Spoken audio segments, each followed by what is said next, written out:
মহাশ্মশানে আজকে পরিদর্শনে এসেছি। মূলত কিছু কিছু অভিযোগও থাকে অনেক সময়, যারা দাহ করতে আসেন তাদের কিছু সমস্যাও থাকে বা তাদের কিছু দাবিও থাকে, বা আমরাও এই লোকাল কর্পোরেটরের সঙ্গে কথা বলেছি, আমাদের আধিকারিকরা জানেন, তারাও কিছুটা দেখেছেন। তা সার্বিকভাবে শ্মশানটাকে সুন্দর রাখা, পরিচ্ছন্ন রাখা, এটা আগরতলা পৌর নিগমের সাফাই কর্মী নিয়মিত করে থাকেন। তারপরে দেখা কিছু কিছু কাজ আরও যাতে ভালোভাবে করা যায়, বা যারা এখানে সৎকার করার জন্য আসেন তাদের যাতে যে অসুবিধাগুলি আমরা শুনি অনেক সময়, সেক্ষেত্রে ডোমের ক্ষেত্রে যেমন ডোমের প্রয়োজনীয়তা অনুভব করি যে আমরা নিয়োগ করবো, এবং নিয়মিত সাফাই কর্মী আরও বেশি লাগাবো। যারা ডিউটি করে তারা যাতে সুন্দরভাবে মানুষের সঙ্গে ব্যবহার ভালো করে, এবং আমাদের যে সরকার এবং পৌর নিগমের যে চিন্তা ভাবনা যে আমরা বিনা পয়সায় আমরা সৎকার করা হয়, কিছু কিছু অভিযোগ অনেক সময় আসে যে এখানে কিছু কিছু ব্যক্তি অবৈধভাবে টাকা তোলার ব্যবস্থা করে তারা। এটা আমরা সবটাই সঠিক বলবো না, তো কিছু কিছু ক্ষেত্রে এরকম অভিযোগ থাকলে আমরা আধিকারিকদের বলা হয়েছে যাতে ব্যবস্থা গ্রহণ করে। এবং এখানে একটা এই যে শিব মন্দিরটা, যেটা আমাদের খুব একটা ঐতিহ্যপূর্ণ, অনেক পুরনো বাবা ভোলানাথের মন্দির, সেটা মাননীয় মুখ্যমন্ত্রীও আমাদেরকে বলেছিলেন, নির্দেশ দিয়েছেন মন্দিরটাকে সমস্ত ভাবাবেগ বজায় রেখে এটাকে যাতে তোলা হয়। আমরা পাড়া সুন্দরী কালী মন্দির আমরা অলরেডি মিউনিসিপাল কর্পোরেশন থেকে, স্মার্ট সিটি থেকে আমরা তুলে দিয়েছি। এই এলাকা আমার খুব খুশি হয়েছে।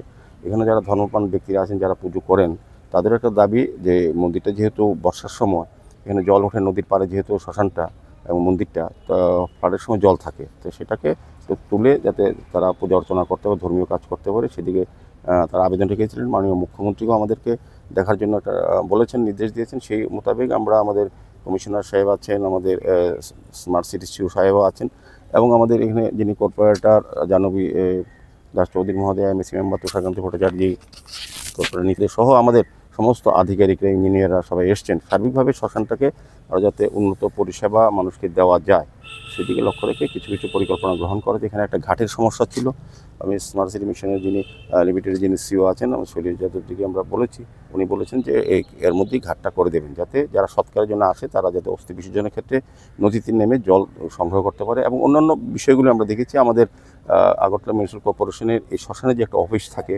অফিসটা আমরা নতুনভাবে আনুষ্ঠানিকভাবে আগামী 26 বা 27 তারিখ এটা উদ্বোধন করব। অফিসটা নিচ থেকে উপরে চলে আসবে, আর ওই নিচের জায়গায় আমাদের এই ওয়ার্ডে, তো 34 নম্বর ওয়ার্ড অফিস হবে। সার্বিকভাবে যাতে পরিষেবাটা এবং মানুষেরকে সহযোগিতা করা যায়, সেই কারণে আমরা ওয়ার্ড অফিসটা যে কর্পোরেশনের অফিসটা, যেটা শ্মশানের, এটা উপরে নিয়ে এসেছি। আর স্মার্ট সিটি মিশন থেকেও আমাদের এখানে হাইমাস্ট একটা লাইট লাগানো হবে, একটা ফোয়ারা দেওয়া হবে, সিটিং অ্যারেঞ্জমেন্ট করা হবে, আলোর ব্যবস্থা করা হবে। নিয়মিত পরিষ্কার পরিচ্ছন্ন রাখার জন্য কিছু কিছু ব্যবস্থা গ্রহণ করার সিদ্ধান্ত নেওয়া হয়েছে আজকে। এই কারণে এখানে আসা মূলত। যে চুলাগুলো রয়েছে, পুরনো চুলাগুলো, সেদিকে মানে মেরামত করার কোনো পরিকল্পনা রয়েছে? না, এটা তো কন্টিনিউ প্রসেস। যখনই শুধু চুলো না, সমস্ত শ্মশানের সমস্ত ব্যবস্থাপনাই প্রয়োজনীয় সময় মেনটেন্স করা হয়, এটাও করা হবে।